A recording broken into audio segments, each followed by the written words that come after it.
Hi guys! Hope everyone is doing well. We are going to do a short stream. There was a case, what's on my screen right now is an appeals decision. The state of New Jersey tried to appeal a decision that overturned the conviction of Naeem Miller. This court did not agree. They let the overturned conviction stand. And Naeem Miller was recently retried, and I just saw from the Exoneration Registry, the National Registration of Exonerations, that the jury acquitted during this retrial. So we're going to get the background on this story. We're going to talk about it. There's an interesting extra detail here where in a different district, Naeem Miller was also a suspect for a totally different murder.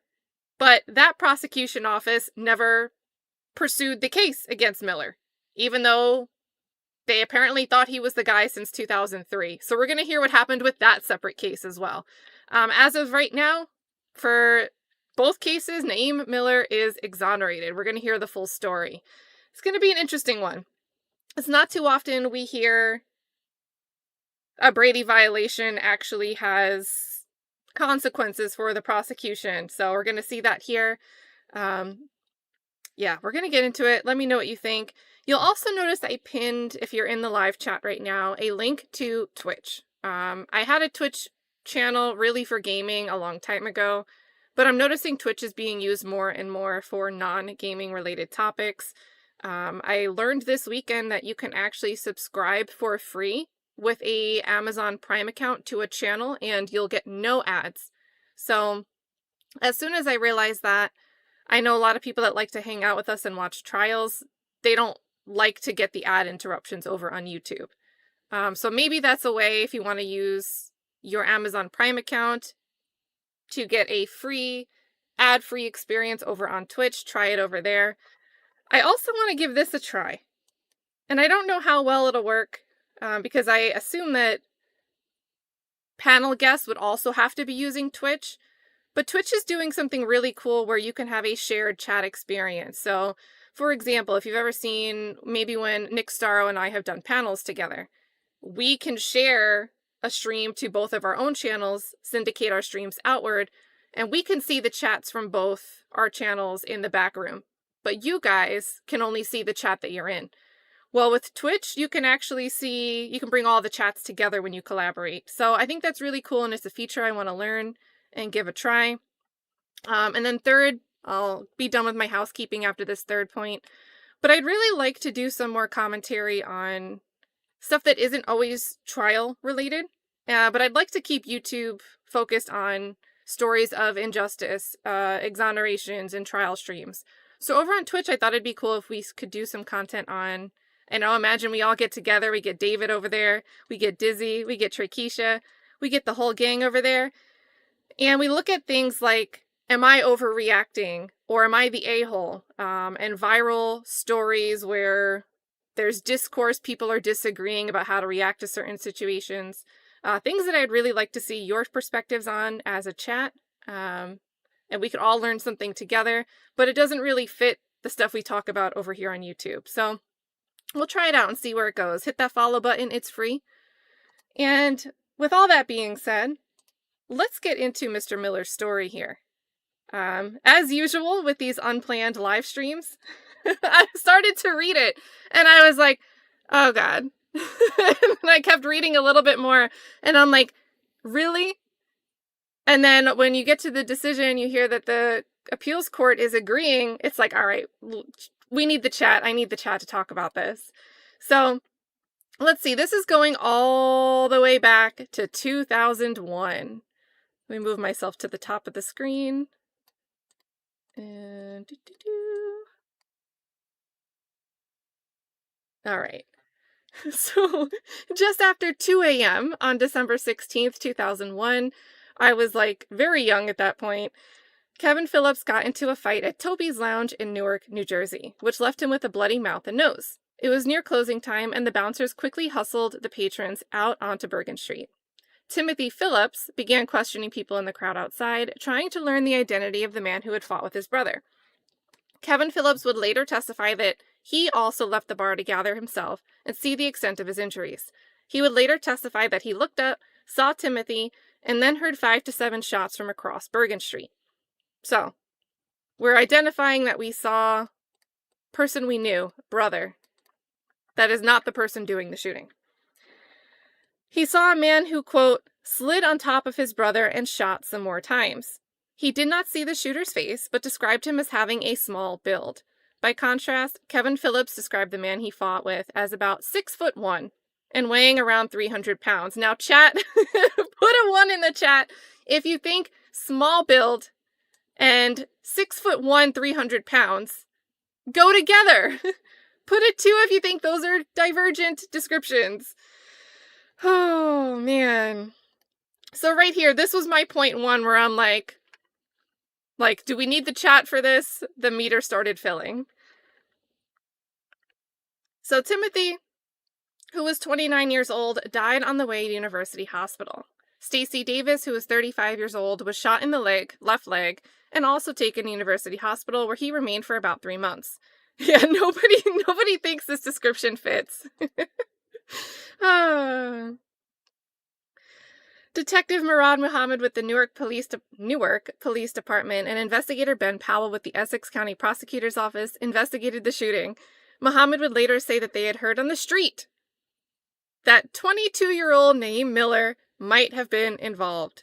So, this is the detective. This is the reason the detective is going to pursue Naeem Miller. He heard on the street. And in parentheses, we have the officer's case notes did not identify the source of this information. So, my do we need the chat meter is like rising a little bit more here. On December 21st, Davis identified Miller from a 6-pack photo array. An arrest warrant for Miller was issued on January 18th, 2002, but he was not captured until May 8th, 2004, 2 years later, when police in Scranton, Pennsylvania arrested Miller for disorderly conduct. At the time, there was also a warrant for Miller's arrest issued in Cuyahoga County, Ohio, where he had been charged with murder in a shooting in East Cleveland on February 3rd, 2003. So this is a lot going on, right? Oh, like we have a photo ID, but we don't, at this point I'm like, okay, they're not saying anything weird happened with the photo identification. We've got all this other stuff going on. Could be the guy, right? We've got somebody. In the Toby's Lounge shooting, he was charged with first-degree murder, aggravated assault, and 2 weapons charges. Miller's trial in Essex County, so we're back over in Essex, began on March 21st, 2005, before Judge Thomas Vena. Joseph Gordon of Essex County Public Defender's Office represented Miller. He had previously represented Timothy Phillips in several drug cases, and Miller told Judge Vena that he waived any potential conflict of interest. The state did not have a motive for the shooting, and Gordon told jurors in his opening statement that there was no evidence that Miller and Phillips knew each other or had interacted during the evening at the bar. Prior to the trial, so let's go back to the mugshot photo lineup. Prior to the trial, Gordon moved to exclude testimony about a meeting between Davis and the investigating officers on December 18th, 2001. Powell and Muhammad had visited Davis at the hospital and brought a 6-pack photo array that included Miller's photo. According to Muhammad, Davis began to cry when he got to Miller's photo, which was the 3rd in the sequence. We talked to him a bit, and we asked him what was wrong, and he wouldn't speak, Muhammad said. He just continued to cry, and we told him we would come back. We retreated, and then we told him we'd come back another time. When they returned 3 days later, Muhammad said they brought back the same array, and Davis made his identification. Yay, okay, I see Trikesha over in Twitch. You have the purple logo. Okay, so it's working. It does come through over here. Are you alone over there, Trikesha? I think it's cool that on the screen here, it gives the little logo. When I pull up your comments, like this shows Dizzy over on YouTube. And then we've got the purple Twitch logo for Trikesha. She's got the random yellow avatar. She's alone over there. Hold on, we've got to put her in. Where is it? We've got to put her in the bushes. So we're back over here. We've got this identification. They come back the second time. And now Davis actually makes the identification using or pointing to or whatever indication he gave, because it's not notated here, of Naeem Miller. Neither Muhammad nor Powell, so these are the investigators, made any notes of that first viewing. Judge Vina said that while Davis's identification on December 21st could be used, the jury could not hear from the state about the December 18th viewing. So it's the public defender that doesn't want this information in. Personally, and I could see maybe the public defender's like, well, if he's crying, he's having a visceral reaction, that could be skeptical, that could be worse, that could be prejudicial.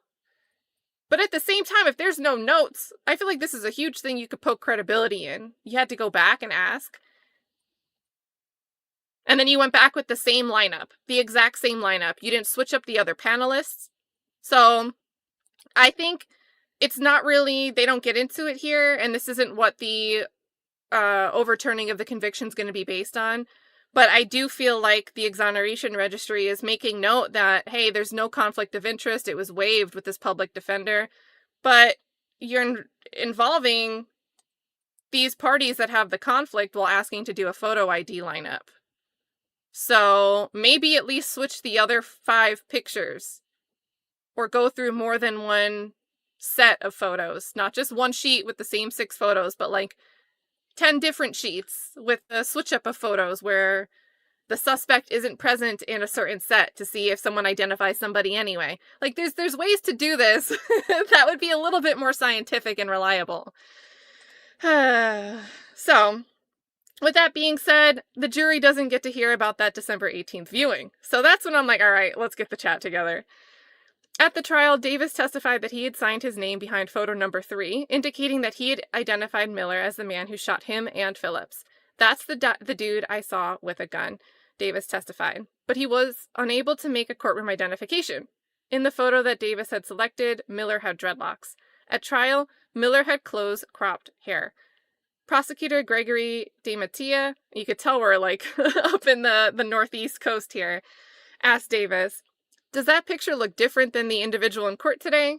Davis answered, "That can't be him right there." Later, Davis testified, "He doesn't look, crazy with the dirty dreads and all that." That's the quote.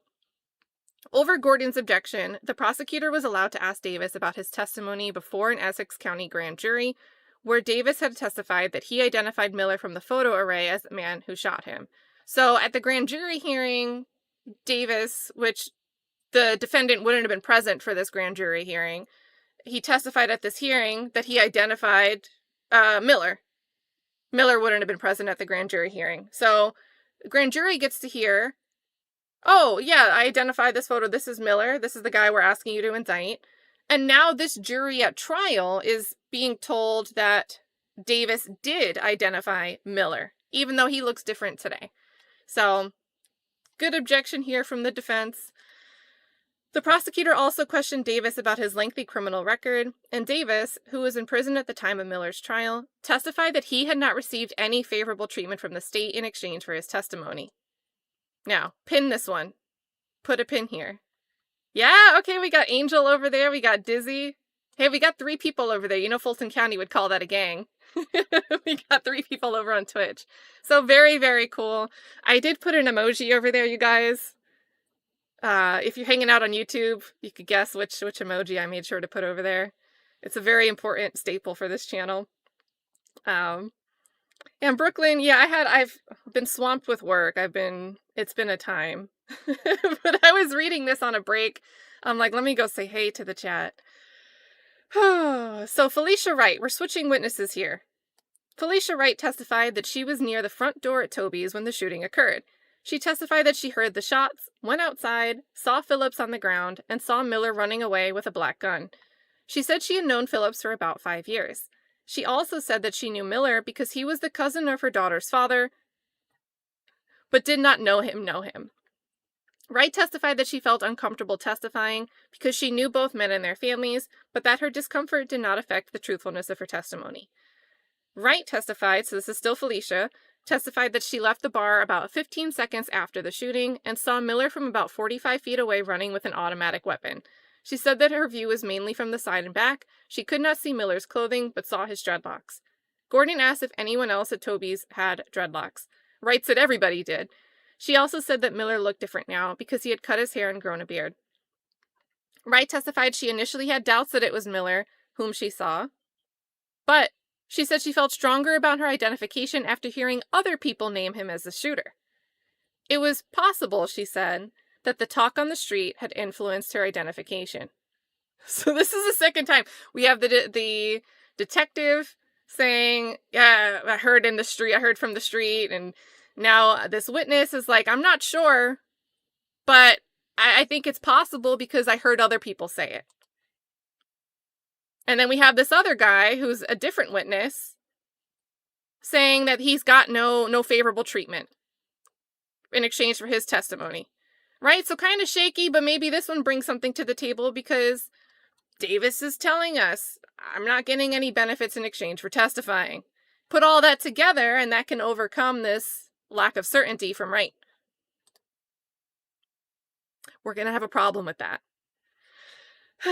So Wright's testimony was at times in conflict with itself. She testified both that she was certain it was him and that she was unsure, saying, I don't know. The police did not recover the murder weapon, but a crime scene technician testified that investigators found 6 shell casings from a semi-automatic weapon in the area around the bar. So we have these shell casings from a semi-automatic weapon, and we have Wright saying, I saw him with an automatic weapon. Like, do you think Felicia Wright's testimony might be influenced by what she was hearing when being interviewed?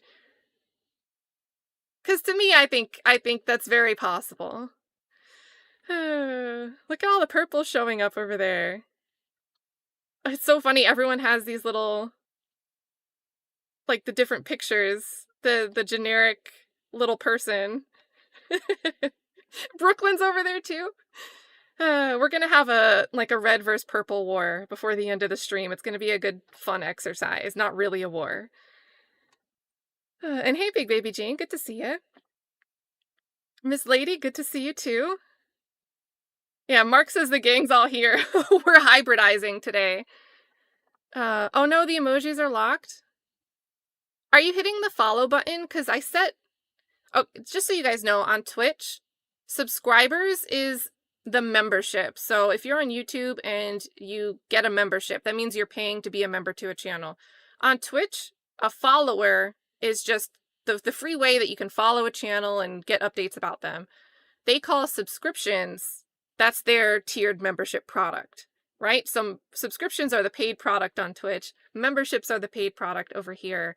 But I thought I put the Viverito Bush emoji as just a channel follower emoji. So maybe I don't understand how that feature works, and I'll have to take a look at that. Sorry. Cash Money Cass, hello. Hello. We got Dietrich in the building too, hello. We got Idiot Win just comes in saying boo. Probably we're talking about something shady happening over here. Either that or maybe you don't like Twitch. But what's going on over here? Let's see. They have these shell casings. Miller, the defendant, doesn't take the stand. He doesn't testify. And Gordon calls no other witnesses. So in closing arguments, the state and defense, and this is important because this is essentially saying that the above witness testimony is the available evidence on the record from which the jury can make their finding a fact. In closing arguments, the state and defense disagreed about the reliability of the identifications made by Davis and Wright, but they agreed that Kevin Phillips had not identified Miller. So, Kevin Phillips doesn't make the ID, but we have Davis who, jury heard that I wasn't given any benefits for my testimony, and then Miss Wright, I saw the automatic and I'm certain it was him, but I don't know if it was him. That's the evidence on the record that the jury's weighing. Gordon said, I think he told you straight out and straight up he doesn't know who did it. DeMattia and Kevin Phillips was clearing the blood from his face when he heard shots. He cannot see who the shooter is, the prosecutor said. However, he says that wasn't the guy inside the bar with him because the silhouette, the figure, was a slim individual. In his jury instructions, Judge Vina said, the state has presented the testimony of Felicia Wright, Stacey Davis, and Kevin Phillips. You will recall that these witnesses identified identified the defendant as the person who committed the offenses charged. So, this is a judge saying that these 3 witnesses identified the defendant. Did they? The jury deliberated for 3 days, twice telling Judge Vena its members were deadlocked. On April 1st, 2005, the jury convicted Miller of first-degree murder, aggravated assault, and 2 weapons charges. Judge Vena later sentenced Miller to 30 years in prison on the murder conviction, 7 years to run consecutively on the assault conviction, and 4 years to run concurrently on the weapons convictions. So, what happened with the appeal? And what do you guys think? What do you guys think up to this point? Trial level story based on what we've got here. Obviously this is a summary, right? So the jury, they get to see the demeanor, the body language, they hear it all. We don't. We're just basing it on our quick read through. But we do know that they were deadlocked. Twice they said we're deadlocked. We can't move forward. I always think that's interesting. Let's see. Hey, Simply. Good to see you. How are you? I'm doing well. I was having a rough day. It was just a lot on my plate with work, and sometimes so much is going on, so many decisions get made that I start to feel a little bit of paralysis. But got through a meeting, got a lot of work done, saw this story, and honestly getting on here, I'm so energized. So thank you for asking. I'm doing super well. Hope the same for you. Yeah, and I don't know why they keep changing our names in here on YouTube, all the @names. Hey, Jersey Girl changed her picture over on Twitch. This is fun. It's like club hopping. You got to go to all the spots. You go to the one first to say hey to everyone. You go here once it gets a little later in the night. Whew. Hey, Crystal, good to see you. Eye Candy Creative in the building. Says, hope all is well with everyone. I think I can say for the chat, we hope all is well with you as well. April O'Neil's baby daddy or our favorite painter just comes in with the eyes. Mark says, bad judge. What a weird instruction, right? And this is being pulled from the transcription, but the transcriptionist, the transcriptionist seems to catch the judge almost catching himself, but not correcting themselves. Because this identified wasn't me repeating the word that's actually in the transcription. So he says, you'll recall these witnesses identified. You had the chance to fix that up and you didn't. And that's a pretty big conclusion as a judge to state to the jury when they're being asked to determine, did this guy do this thing that he's being accused of? Oh, wait, so I don't know if I can see. Oh, so we're going to have to figure that out. So I don't think I can see. Oh, I've got to learn Twitch a little bit more. It doesn't seem like it pulls through on StreamYard. And I've used Streamlabs before, so if I just do the Twitch streams, I'll very quickly start using Streamlabs, and you'll see a lot more interactivity with Twitch. There's cool stuff you can do. I haven't used OBS in a while, but I'm going to learn to use OBS when we do something that's for YouTube and Twitch. I'll use OBS to get it across all the platforms. But I still got to take the time to rework that muscle memory and see what's changed. It's been a few years since I've used OBS. Although I don't think it's changed much. So let me see. Let me go look over on Twitch. I could just open the dashboard and have 2 things open. Yeah, they got the party going over here. And when I do see, Brooklyn, thanks for becoming a subscriber over on Twitch. So I think you should be able to use the emoji. And guess what else is a cool feature with Twitch, you guys? You can, and I should have said this at the beginning because I noticed it when I noticed the Amazon Prime thing, but not while you're in a stream, but if you go to somebody, the creator's channel, and you go to the option to gift a membership from the channel, because you can gift memberships even when a stream isn't live, you can actually enter somebody's Twitch account username.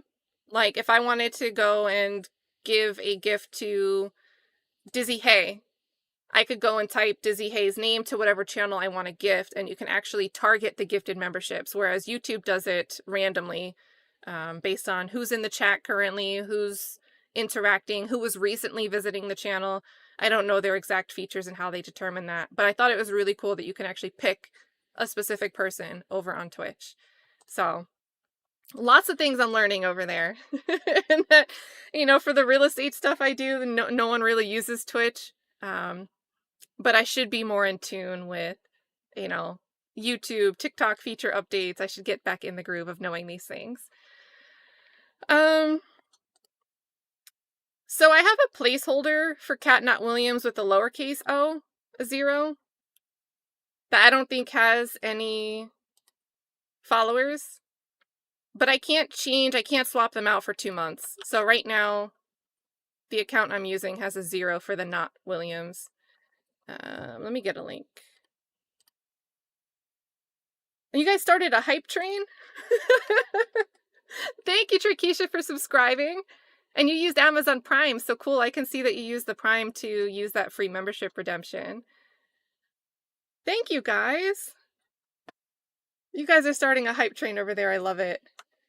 All right, so let me get the link over there. This is the correct Twitch channel. Dropped in the chat and in the description.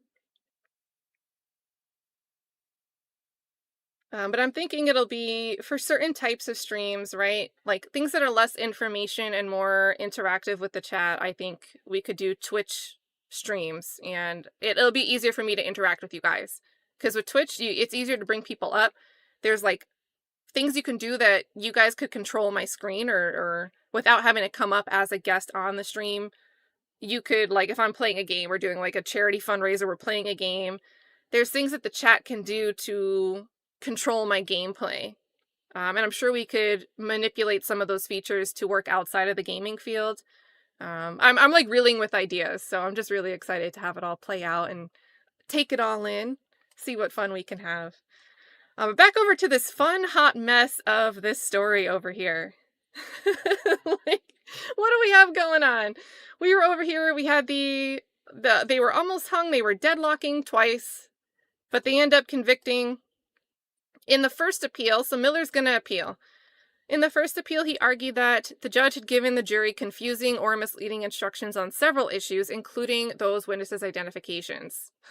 Yeah, these 3 witnesses identified Miller. A 3-panel judge of the Superior Court's Appellate Division affirmed the convictions on January 8th, 2007. The judges agreed that Judge Vina had incorrectly said that Kevin Phillips had identified Miller, but they said the error was harmless, because the jurors had asked for a readback of Phillips' testimony during their deliberations.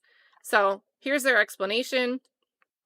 In context, therefore, we are convinced the fleeting mention of Kevin as one of the witnesses who identified defendant as the shooter did not have the capacity to mislead the jurors or to cause them to reach a result they otherwise would not have reached, the court said. So going back to Miller doesn't take the stand, the defense doesn't call any other witnesses, they really have those 3 witnesses to rely on. The argument here from this appellate division back in 2007 with this decision is, all right, so they had 3 people and they were interested in learning more about Kevin, but if you take Kevin out of the picture, and you still have the testimony of these other 2. So when you take everything as a whole, there's still sufficient evidence that a reasonable jury could come to the conclusion that Miller was the shooter, right? So that's what they say.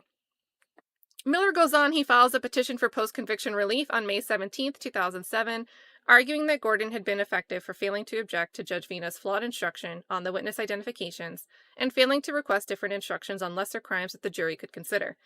After a hearing, Judge Vina denied the petition, and the state's appellate courts affirmed his decision. On May 14th, 2010, Miller filed a pro se petition for a writ of habeas corpus. Oh, you know what, Dizzy? I think I figured it out. Sorry, I figured out the Twitch issue with the emojis. So, Dizzy, the one you're using was there by default.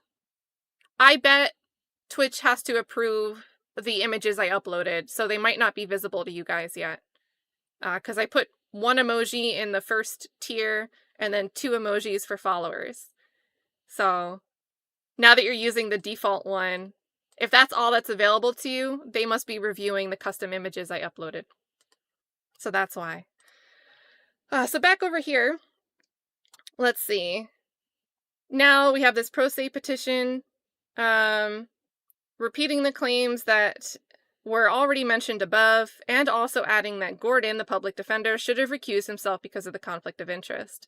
Judge Catherine Hayden denied Miller's petition on March 13th, 2014. Dang, that took 4 years. She said Miller's claims were either procedurally barred or without merit, noting that there was no evidence of actual conflict, and Miller waived the issue of conflict under oath and after questioning by the trial judge. And I always think it's so interesting.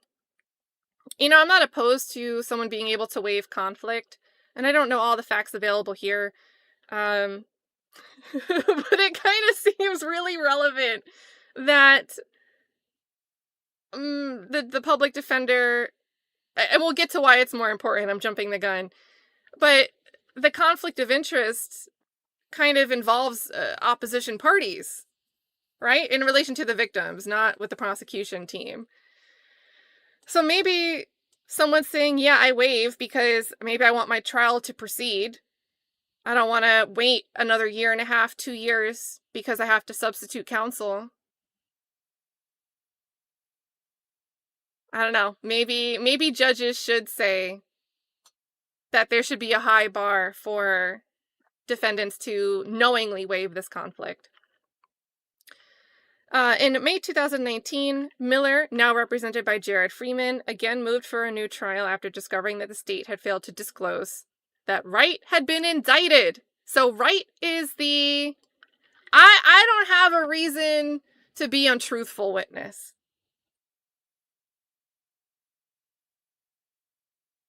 The prosecution failed to disclose that he'd been indicted a month before the trial on impersonation, forgery, and theft charges from 2004. The motion said that the state had learned of the indictment, which was in neighboring Morris County, a month before the trial and didn't share that information with Gordon or bring it up during his examination of Wright on the stand.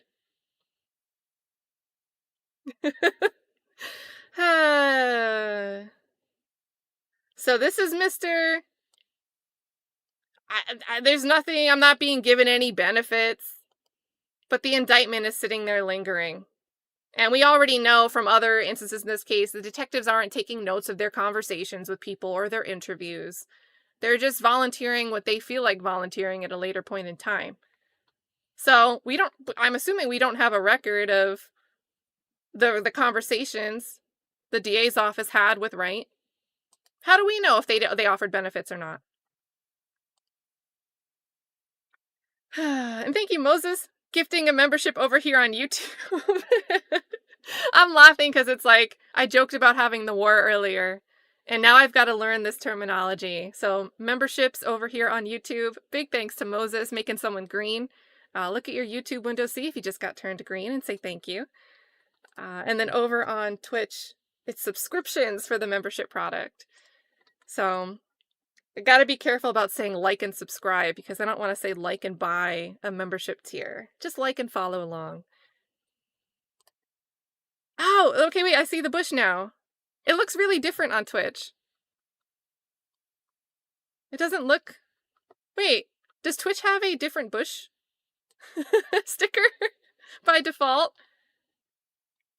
There is a Vivarito one that I uploaded. It might not be approved.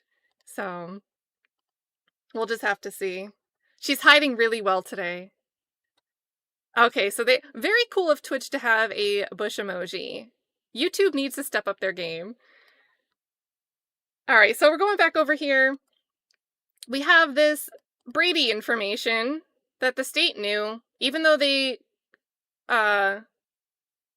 asked Wright while he was on the stand about his criminal history, they left this detail out. But they knew about it. In the closing argument, DiMattia said of Wright, there is no testimony that there is anything wrong with her, and that her testimony should be relied upon because there was nothing to support that Wright was a liar. So in closing arguments, we're bolstering, oh my gosh, Felicia Wright, she is so credible. There's no reason she'd want to say anything. She's not being conferred any benefits. There's no reason for her to lack credibility today. We're going to argue that in closing. Great job, prosecution. On June 1st, 2023, Judge Verna Leith of Essex County Superior Court granted Miller a new trial. She said the state's failure to disclose Wright's criminal record meant the jurors didn't have sufficient information to weigh her credibility as a witness. Miller was released from prison on June 30th, 2023. The state appealed Judge Leith's ruling. While conceding that it committed a Brady violation by failing to disclose the impeachment evidence against Wright, the state said the violation didn't require a new trial because Wright's criminal past was not material to her testimony. The appeal also noted that Davis had identified Miller. So now we're at the argument. We have these three witnesses. Okay, these two didn't identify him, but there was still somebody else. There was still somebody else that identified him. So at first, all the initial appeal levels, we had to go through a bunch of levels here to even get to this point. They were like, no, even if that's an issue, this is still here, so it's harmless. Well, this is whittling away. Almost 2 decades later, we're whittled down to, no, but please, Davis also identified Miller. But the Superior Court's Appellate Division affirmed Judge Leith's ruling on April 3rd, 2024. The court said that the suppressed information directly related to her credibility and honesty, particularly given her express reluctance to testify. The appellate court noted the problems with Wright's testimony, even without the impeachment issue. She was a reluctant witness who saw the man with a gun late at night from about 45 feet, and she became more certain of her identification only after others in the community mentioned Miller's name. Davis's identification was likewise assailable, especially given his in-court testimony that defendant was not the shooter. The court said, because the jury had many grounds on which to find Davis's testimony unreliable, we agree with the motion court's finding that Wright's testimony likely served to bolster his, and conversely, his testimony bolstered hers. So here they're arguing, to sum that up, it's, look, we've knocked this one out. It was wrong for the judge to say that this guy identified Miller at all. Now we have questions about this witness identifying. And, okay, we have this one, but there's credibility issues here that together maybe they could survive, but if this is bolstering this, and this is bolstering that, well, if you lose one, the house crumbles. It doesn't rise to a level of credibility, and now we disagree that a reasonable jury would come to the same outcome, and thus this is not a harmless error.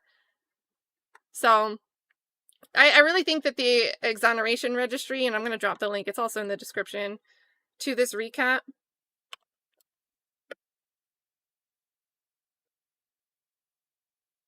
Like, the way they summarize the bullet points, really, like, these important details, like, the beginning of how they wrote this, gives us all we need to understand this appellate ruling. So, yeah, they say, nope, needs a new trial. Now, this is where the other case comes into play. This 2003 murder. So, after Miller is released from prison in New Jersey, he was arrested by officials in Ohio on November 14th, 2023, and returned to Cuyahoga County. He was arraigned 2 days later and released after posting a $1 million bond. An attorney in Ohio filed a motion to dismiss that case on March 25th, 2004, arguing that prosecutors were violating Miller's right to a speedy trial. The murder took place in 2003, and officials had been aware of Miller's whereabouts since his arrest in Scranton in 2004. We have a quote here from the motion that the defendant's ability to adequately confront the government is now substantially impaired due to the passage of time. So, over here in Cuyahoga County, this judge agrees with this attorney's motion and dismisses the case on April 1st, 2024. So this guy is now cleared in 2 separate murder cases. So the first being this one with that went to trial with the eyewitness identification. It gets overturned after a lot of appeals. And then this other, he gets arraigned 2 decades later. And it seems like there's a gap in time here. What do we have? November. Let's see. Yeah, so November 14th, 2023, and then the following March in 2024 is when we get this motion to dismiss for a speedy trial violation. And then the judge agrees within a week. So, like, this is 2 separate prosecution offices in 2 different states just dropping the ball, screwing up. And now this one district, they can't take it to trial. It's dismissed by the judge. And then over in Essex County, when they did the retrial, he's acquitted. He's acquitted.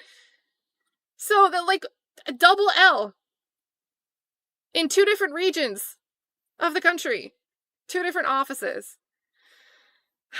So this dismissal in April 2024, the retrial, which is why we're doing this stream today, the retrial for the Essex case happened in August of this year, so last month. On the 15th of August, the jury acquitted Miller of all charges. And then we have this last here. Let's see. I think this is a note that there might still be like civil action. It says on March 28th, 2024, prior to the resolution of his criminal charges, Miller had filed a federal civil rights lawsuit against the state of New Jersey, the Newark Police Department, and the prosecutor. So this is over in Jersey, seeking compensation for his wrongful conviction. A federal judge dismissed most of the case on April 15th, 2025, but gave Miller 30 days to file an amended complaint. So he's got like just under 2 weeks if he's going to file an amended complaint here. So great. Shout out to Ken Otterberg. I thought this was a great write-up here. And again, this all started back in 2001, and this is how long it takes stuff like this to play out. And it's just crazy to me to think if this guy was responsible for one or both of these murders, he got away with both of them because the process, they screwed up the process. I mean, how often do you hear, oh, there's a Brady violation, it's Brady evidence, you should have turned it over, and then everybody's disappointed because there's no consequences. Here we actually get to see how that plays out. And then over in Cuyahoga County, they were just twiddling their thumbs like, oh, well, another prosecution's office closed out their case, so we're just going to leave this case sitting open because the person that we think did it is busy over there doing something. So let's just not close out this case. Like, I don't know if it was just sitting open that whole time. What a great service to the community to let a case just sit open like that.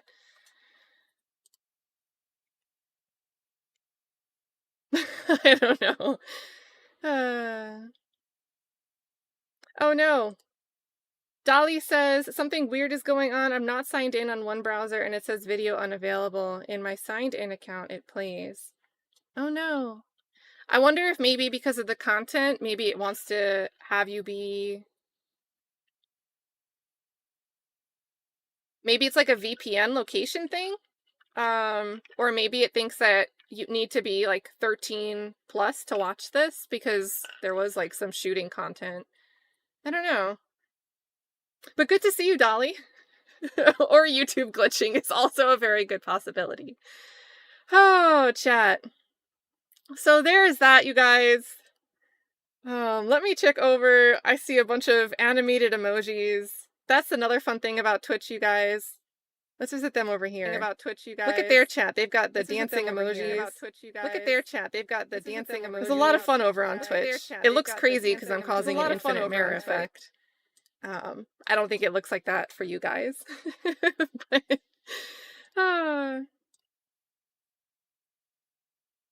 Ooh, is it an Apple device, Dolly? Another good question. Because that's, yeah. There's like 4 things right there I think it could be. And then Moses also says, I'm watching the live video on the YouTube app because my TV, there's only a screenshot on the YouTube app for the iPhone. Yeah. I don't know. We've got 2 examples possibly here of an Apple YouTube war.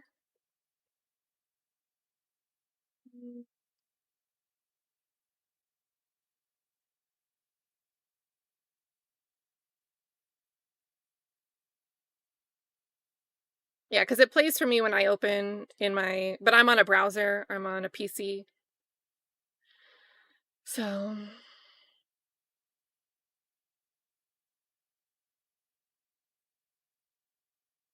Yeah, blame Papu Jr. it's blame the cat. Blame the cat, blame the chat, blame Apple. And guys, that wraps up this quick little story. Like I said, I'm trying to follow a bunch of the trials that are going on this week. I know there's chaos. There's the Cardi B is just hysterical.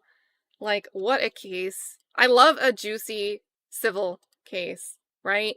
And not a civil case that involves, like, somebody died and we take it to civil court to dispute it. But like a civil case where it's just a messy argument, right? Nobody's like severely injured. Like, there's a level of casualness that you can approach a trial like that where there isn't, in my opinion, I don't think there's a victim at all in the Cardi B case. I would vote not liable to Cardi.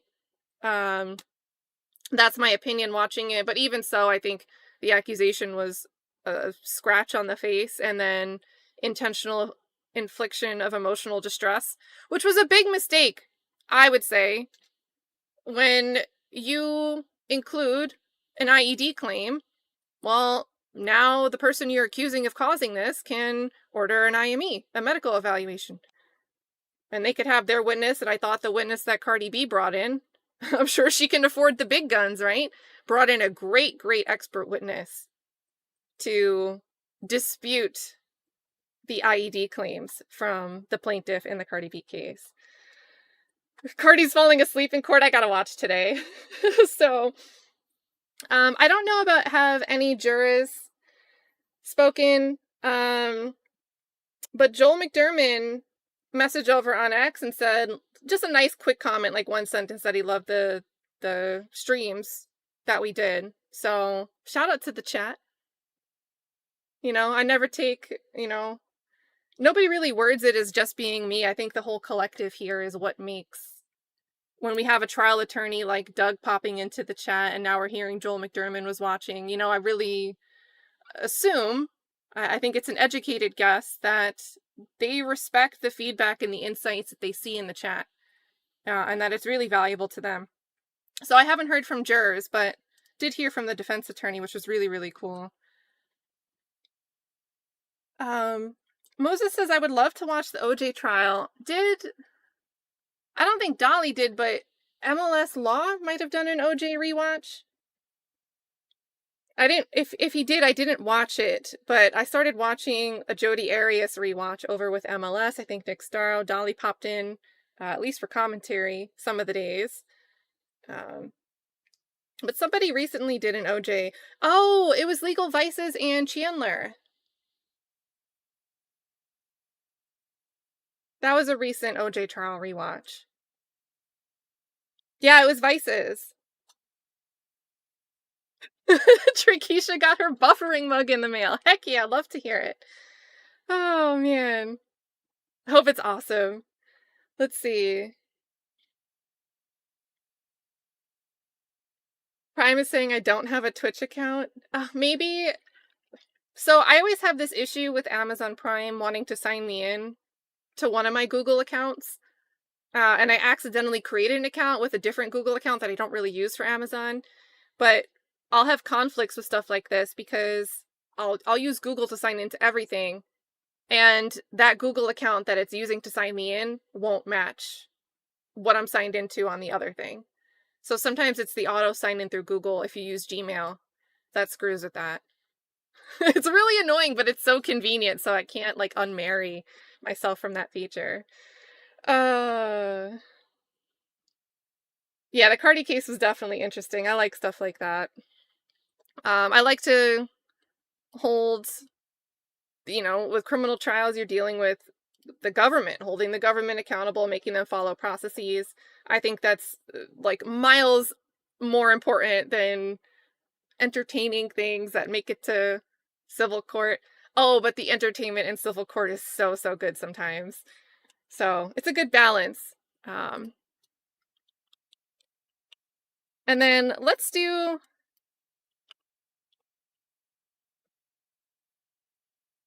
let me pull up an example.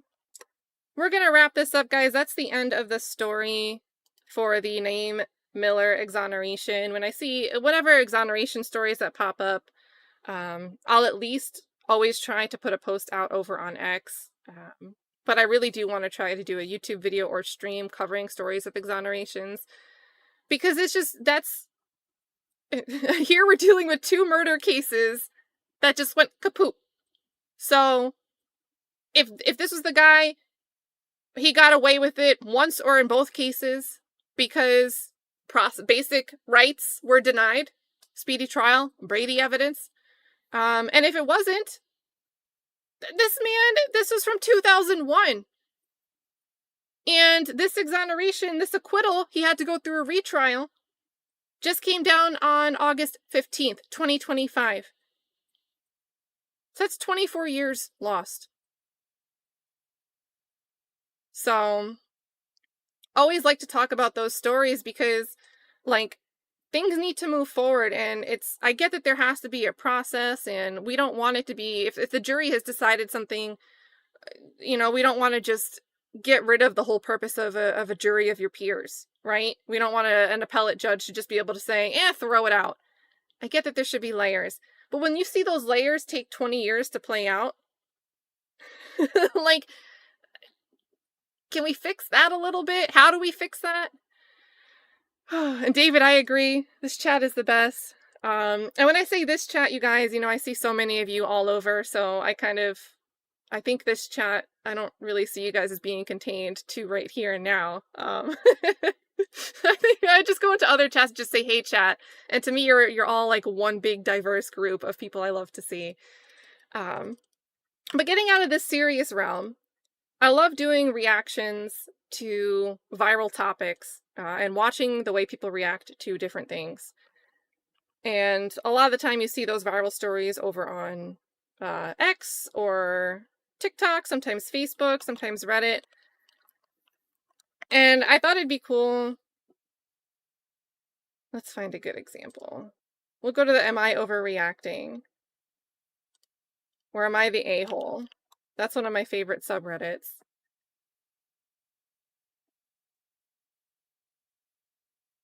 Let me pull up a quick example of what's hot right now.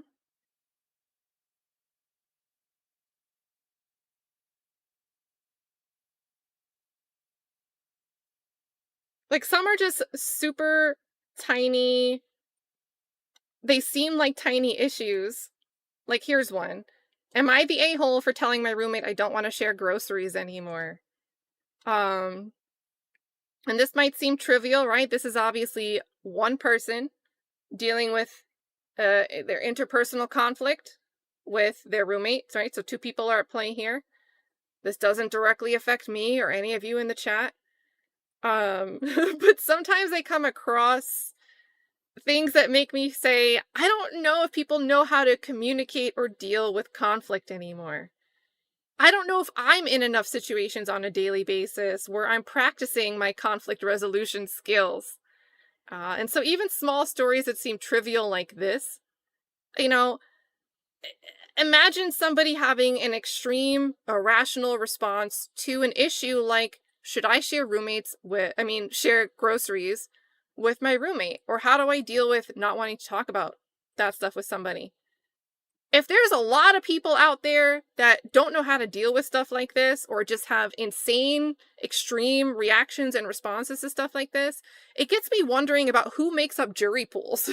Like, who gets to sit on a jury, and what life experiences or experience with adversity or lack of experience with adversity do they have? And they're sitting on a jury pool deciding somebody's, could be their freedom for the rest of their life. So, sometimes these little stupid things, and there's a bunch of examples, right? A lot of relationship stuff. Should I evict my relative? I'm fighting with my mother-in-law. And then obviously some other major stories. Not to get gross, but there was a viral story that I saw the Dadvocate cover about. This woman went viral on TikTok. Let me get the Dadvocate's link. I'll just link you to her to watch it. I loved her stream. This woman goes viral on TikTok with some story about how she ruined a marriage in a 3-hour hair appointment or something. And long story short, the story is she gets catcalled. This woman gets catcalled. This man wants to holler at her. They get in a car. They start having sex. She says in her TikTok, she disclosed to him that she thinks she might have chlamydia. And then later ends up telling him to take the condom off while they're having sex anyway. And then she ends up overhearing this hairdresser say the name of her husband. But the name that the hairdresser she overhears is the name of this guy that might now have chlamydia because she did. And there's like a million layers to it. And all of this story came out and went viral because this woman decided to make TikTok content out of it. But it became a viral story that everybody's reacting to. And there's legal implications for stuff like that too. You know, in some states, if you knowingly transmit, and chlamydia is an STI, sometimes it could be knowingly transmitting an STD, a sexually transmitted disease. But there's legal implications when you do stuff like that. So I was listening to the stream and I'm like, what if this woman is doing all of this TikTok exposure of herself just to get on the record somewhere herself saying she didn't deceive this person, that she told him. The only reason we can say that she disclosed to her partner, this run-in partner, that she told him that he could be at risk, is her telling us in a TikTok. We don't actually know if she actually disclosed. So I started watching that stuff and I'm like, man, I feel like the chat here would be asking all of these questions. Like, could this woman just be self-serving, putting this on the record so she can use it in court later in case she's facing criminal liability or some type of civil suit from the woman or the partner? Just crazy. So this is a stream. I'm just going to call it the TikTok stream. Breakdown with the Dadvocate.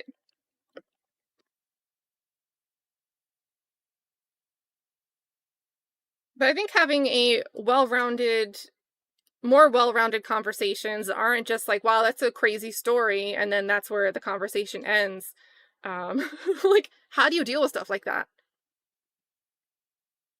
How do you deal with the situation that was happening contemporaneously? You know, somebody catcalls you and you're not sure if you have chlamydia. You're saying that you're disclosing to them that you could.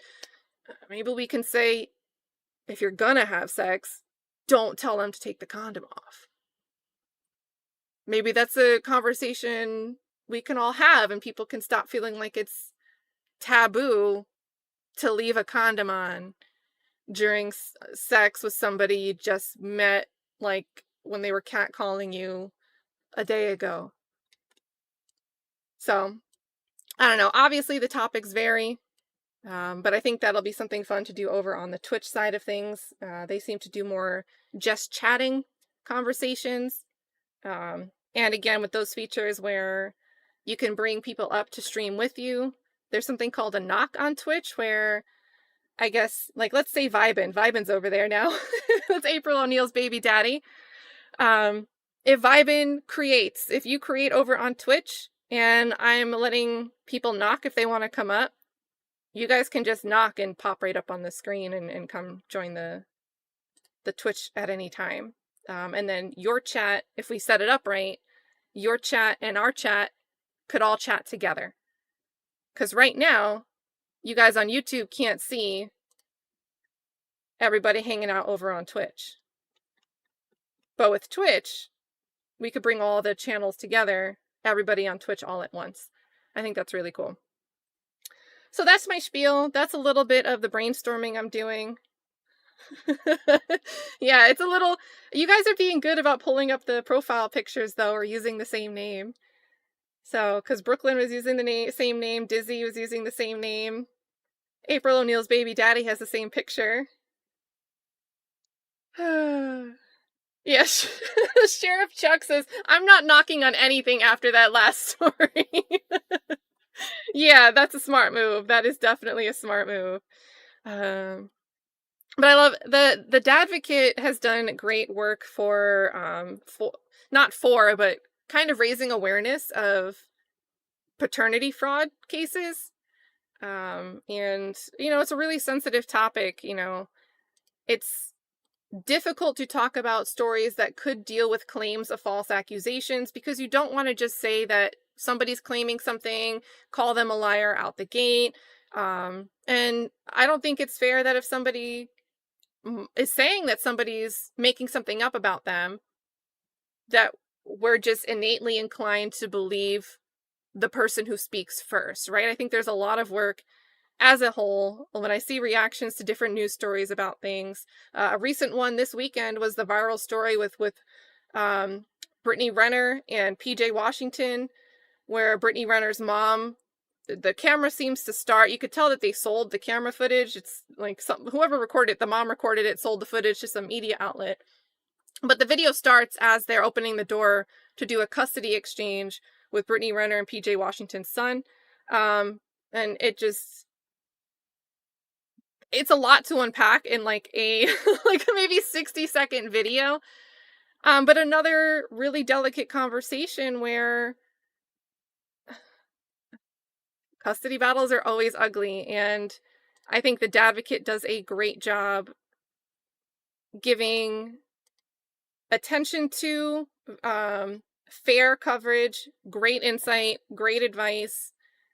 She's not just there to slam one side of whoever's involved in a case. A lot of respect for what she does. She's also showed up at courthouses to push for legislation to help people get out of paternity fraud cases. There's a lot of states where once you're the parent, like if you're on the birth certificate, even if it's acknowledged by the mother that you're not, you take a test, the court finds that you're not the father, you can still have obligations for the 18 years for whatever parental responsibilities for child support. Even if like the other parent and the judge and paternity tests all agree that you're not actually the parent, because the legislation hasn't caught up to meet the need of having to like walk back. I think like 40 years ago somebody was on the birth certificate. I don't know when paternity tests became a common thing to do, but I'm sure that was after a lot of this legislation was initially made, right? Legislation evolves slowly. But Dadvocate has done a lot of great work to help advocate for improved modern legislation. So, and Brooklyn says it's confusing here on Twitch. It's very busy. I agree. And I think it works great for gaming content. My experience working on the Twitch side was in esports. So when they would do esports competitions, I would help on the back end doing clips for channels. But it's like, those are like thousands and thousands of people watching at a time. So seeing a chat move blazingly fast is just like seeing a crowd cheer together. And all that noise is very like you're in a stadium with flashing lights and all these banners going off and a DJ playing music. It works very well for that experience. We'll have to see how it works for just chatting with a smaller chat where it's not supposed to just be a wave of animated emojis. So we'll see. And KP. KP showing up. This is my walkout. KP, I'm going to see you in another chat, I'm sure, by the end of the night here. Do you guys want to redirect anywhere?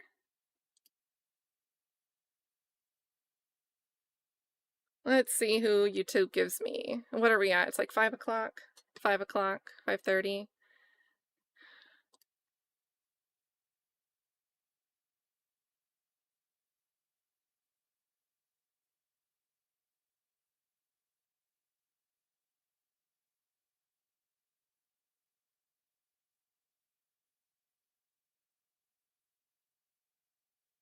Okay, and Flesh is live. Oh, and he's doing Cardi. So let's do that. Let's go over to the Cardi B trial.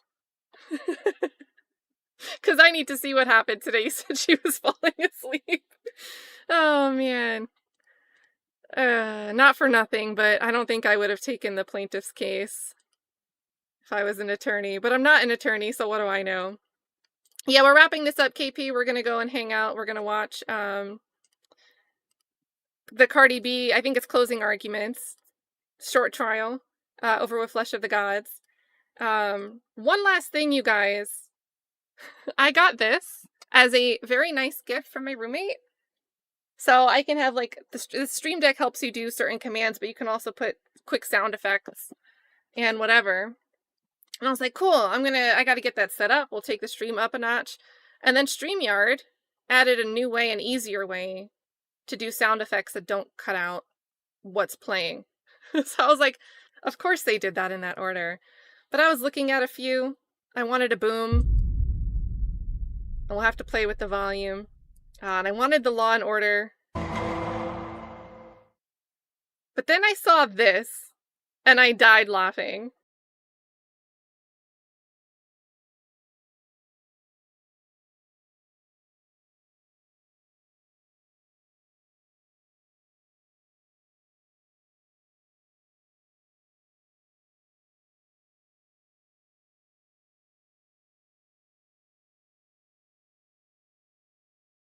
Oh, so I added that in there. I'm like, I'm gonna play that when we end the stream. I'm gonna tell the stream, let me know what sound effects you want, mostly in preparation for using Twitch more. I'm not gonna flood trial streams with a bunch of sound effects. But we have those conversations, and we're like, wait, so... And then I told him to take the condom off. You know, we'll use the sound effects appropriately when the moment calls for it. It sounds like thunder. Oh man. And oh, Bailey's, I already had you in mind. I think I'm gonna just get the goat, so that way I can treat it more like a prop and have the screaming goat. I actually saw a screaming goat pen, but it was super quiet, probably because it was like this big. So I was like, no, that's not gonna work. But I think I'm gonna get the actual goat rather than just the sound effect. But yeah, guys, the sound effects, I think they're gonna be fun for content that's not meant to be serious, right? I'm not gonna be blasting booms over, you know, somebody having their sentencing read out loud. Maybe. I don't know. I'm thinking of the Depp v. Heard trial, where the jury had to go back and write damages amounts. And then when they came back, they awarded damage amounts to, like, I would have done a boom. When Judge Penny was like, you guys have to write an amount. So I guess there's times where during a reading of a verdict, it might not be too classless to add a little comedy, but probably not for a criminal trial. Oh, they're already in deliberations. So we can switch that. Is anybody doing...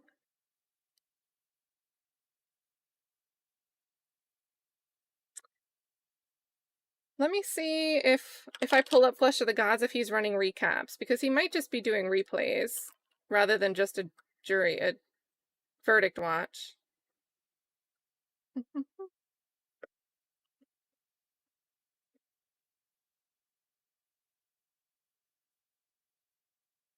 Okay, he's doing recaps. So he's still doing closing arguments, so we can still redirect over there. So there we go, you guys. We'll go over there. Keep that Law and Order D's Nuts remix in your hearts and thoughts until we meet again. Oh my goodness, I cannot believe that exists. I love it. You missed... We'll just do it again.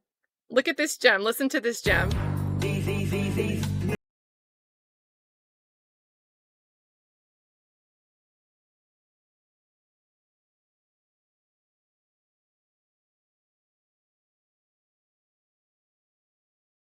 Guys.